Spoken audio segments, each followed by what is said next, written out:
Long ago, in the noisy, colorful city of Logas, where downfall buses honked day and night and market women shouted prices over steaming pots of jollof rice, there lived a woman named Adesuwa.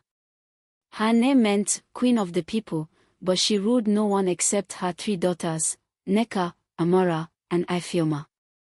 The girls were as beautiful as the sunset over the third mainland bridge, with skin like polished ebony and smiles that made even tired taxi drivers grin. But Adesuwa's heart was as hard as the concrete walls of Logas's tallest buildings. Adesuwa had once been famous. Years ago, she was crowned Miss Logas at a glamorous pageant near Tafawa Balewa Square. But after her husband died in a lorry accident on the busy Oshodi Expressway, leaving her with nothing but debts and a crumbling apartment in Ajigona, her pride twisted into greed. "Why cry over spilled palm wine?" she said to her daughters. "Your beauty will save us." The girls had dreams. Nneka, the eldest at 19, wanted to study law at the University of Logas. "I'll fight for justice, Mama," she said, clutching a second-hand law book she'd bought at Yoba Market. Amara, 17, loved children and prayed to become a teacher. "I'll open a school someday," she whispered, hiding crayons and chalk under her bed. Ifeoma, just 15, danced like moonlight and dreamed of becoming a nurse. "I'll help sick babies breathe," she told her sisters. But Adesuwa laughed. "Books won't pay our rent. Men will."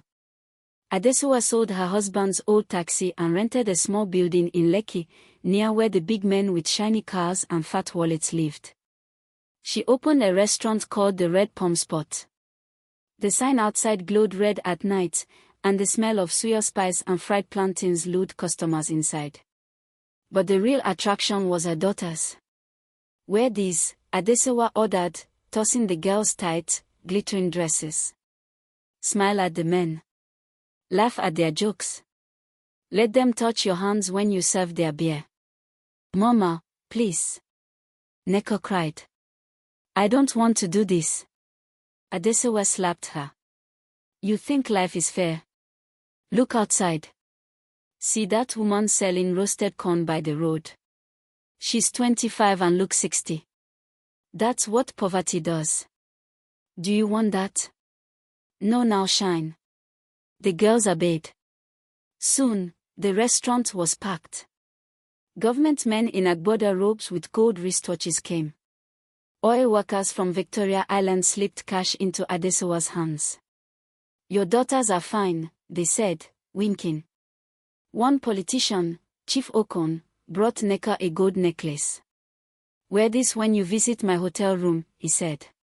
One afternoon, while buying peppers at Baligan Market, Amara met an old woman with wrinkled skin and eyes as sharp as broken glass. The woman gripped Amara's wrist and hissed, "Run from that red palm place, oh. I see death in your shadow. It has no face, but it glows like fire." Amara trembled. "Mama won't listen." The woman spat on the ground. "Then you run. Go to the church on Broad Street. The priest will hide you." But when Amara told her sisters, Adesuwa screamed, "That old witch is jealous. She wants my money." She locked the girls in their room for 2 days, feeding them only bread and water. After a year, the girls began to wilt. Nneka coughed blood into her handkerchief. Amara's legs grew weak, and she stumbled while carrying trays. Ifeoma, once lively, lay in bed shivering. A kind nurse named Grace, who worked at a free clinic in Mushin, noticed Nneka's rashes. "Come with me," she whispered. "I'll test you for free." The results left Grace in tears. All 3 girls had HIV. "There's medicine," she said, "but it's expensive. You need to leave that place." The girls begged Adesuwa. "Mama, we're dying. Let us go." Adesuwa threw a bottle of palm wine at the wall. "Lies. You're just lazy. Put on lipstick and get back to work." Logas was a city that never slept, but one night, silence fell over the Red Palm Spot. Amara died first, her last words, "Tell the children." I'm sorry, Ifeoma followed, clutching her nursing textbook. Nneka, skin burning with fever, cursed her mother. You sold us, like, goat meat. Then she too was gone. Adesuwa hid their bodies, telling customers they'd travel to the village. But rumors spread. A downfall driver who'd loved Nneka's smile told his friends.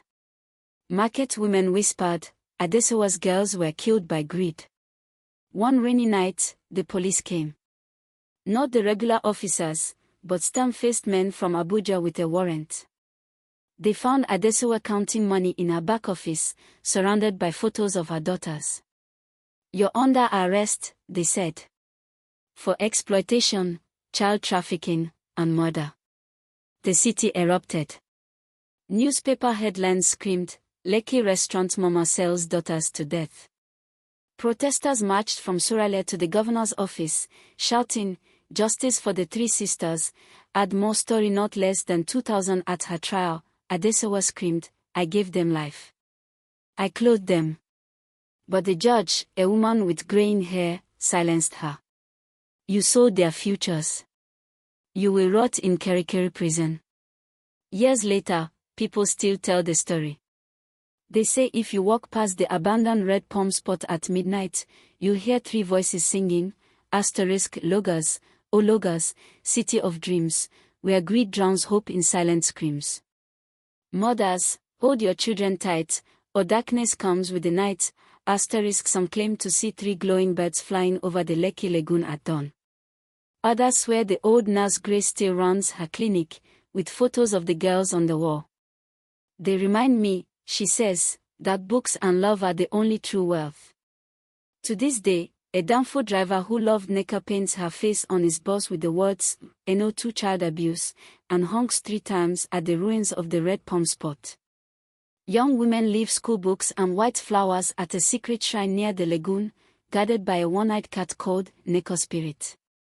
And every year, on the day the sisters died, lanterns light up the streets of Logas, guiding their souls to rest, as activists chant, education, not exploitation.